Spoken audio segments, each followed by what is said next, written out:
but not altogether surprising. Setting my suspicions aside, it's conceivable the photos were donated to the library by Dad's brother Moon, I focus back on the photograph itself. It and a similarly captioned companion are the clearest look I've had at the world into which my father was born.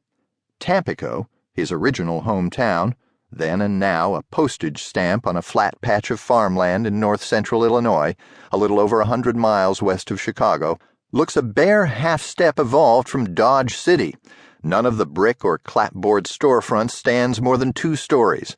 The sidewalks are raised above a dirt thoroughfare, the better to keep mud and worse from being flung at pedestrians by the wheels of passing carts and carriages.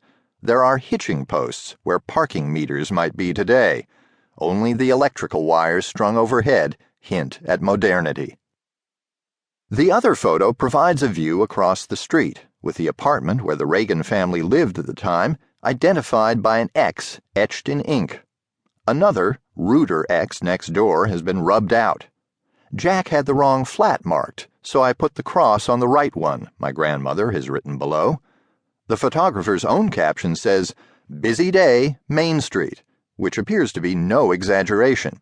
Outside, in the street below the flat, I count 20 horse-drawn conveyances of various descriptions, from farm wagons to sport buggies. The sidewalks are lively, mostly with men, who stand talking in small clusters in front of the post office and J.R. Howlett's hardware store. Charles Darby's tailor shop, cleaning and repairing a specialty, graciously offers those who care to linger a lunchroom. And there, in the middle of the block, its new awning capturing the photographer's attention as it would that of any potential customer, sits H.C. Pitney's competition. "John Backlund has turned the big guns loose," promises, threatens an enormous sign hung across the front of the building. Below the lettering, a caricature of a man wearing a derby and an aggressive mustache, perhaps John Backlund himself, fires a cannon at a disreputable lout representing high prices. "Every cent counts here," banners proclaim. "Big values in men's suits. Opportunity knocks today." Another, centrally positioned, reminds shoppers, "We must have cash."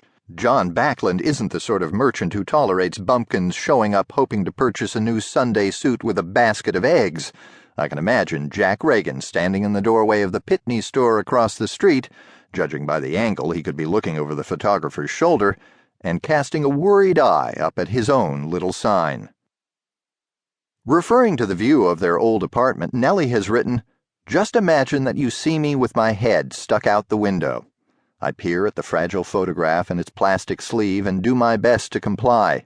Casting my mind back across the years, I search for a glimpse of auburn hair, radiant in the falling light of a lingering summer evening, as my young grandmother leans out over her windowsill, hoping to catch sight of her Jack as he comes whistling his way home from another day selling shoes. These scenes from a century past are at once familiar, the Pitney store is long gone, but the building that housed it still stands, and alien. There is no mistaking it. This is a different world, one that existed a very long time ago. At the same time, it is maddeningly near, as close as a single generation. My father was born in that very flat, overlooking that same busy street filled with the comings and goings of farmers and their teams of horses. Though my grandfather, Jack, was killed by a heart attack 17 years before I was born, the woman leaning out of that window lived long enough to know me in my infancy. All at once, the reality of my father's age, the gulf separating his early small-town life in the farm country of Illinois, its rustling leaves, jingling bridles, and barnyard smells, from the hyper-cosmopolitan, pop-culture-obsessed, global-tweeting maelstrom that is modern America, comes crashing home. My father would be 100 years old by now? There's something slightly unreal about that. Is it really possible?